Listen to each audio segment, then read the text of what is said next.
Welcome to Manimekalai kitchen. இன்றைக்கி நம்ம இந்த வீடியோவில் என்ன பார்க்க போகிறோம்னா வாழைப்பூ பொரியல் தாங்க பார்க்க போகிறோம். வாங்க பார்க்கலாம். அடுப்பில் கடாயை வச்சு கடாய் சூடானதுமே ஆயில் விட்டு கடுகு பொரிய விட்டு கடலைப்பருப்பு போட்டுக்கலாம். கொஞ்சம் உண்டனாவே போட்டுக்கலாம். பச்சை மிளகா கருவேப்பிலை போட்டு பொரிஞ்சதும் சின்ன வெங்காயம் ஒரு 100 கிராம் சின்ன சின்னதாக நறுக்கி வச்சுருக்கேன். அதையும் போட்டு நல்லா வணங்கினதுக்கப்புறம் வாழைப்பூ சுத்தம் பண்ணி வச்சுருக்கேன்.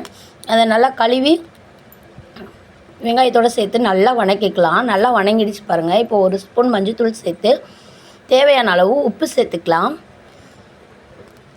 கொஞ்சம் நேரம் வணங்கட்டுங்க. நல்லா வணங்கினதுக்கப்புறம் தேங்காய் பூ திருவி போட்டு கிளறி விட்டுக்கலாம்.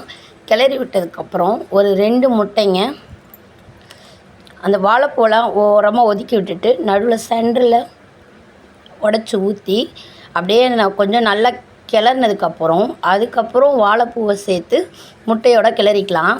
ஃபஸ்ட்டு எடுத்தோடனே மொத்தமாக கிளறிட்டோம்னா ஒரு மாதிரி பதன்னு ஆகிடும்.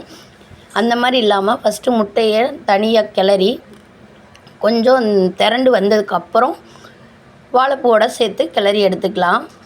அவ்வளோதாங்க, நம்ம வாழைப்பூ பொரியல் ரெடி ஆயிடுச்சு. நீங்களும் உங்கள் வீட்டில் செஞ்சு சாப்பிட்டு பாருங்கள். செம்ம டேஸ்ட்டாக இருக்கும். மறக்காமல் நம்ம சேனலை சப்ஸ்கிரைப் பண்ணுங்கள். பாய் பாய்.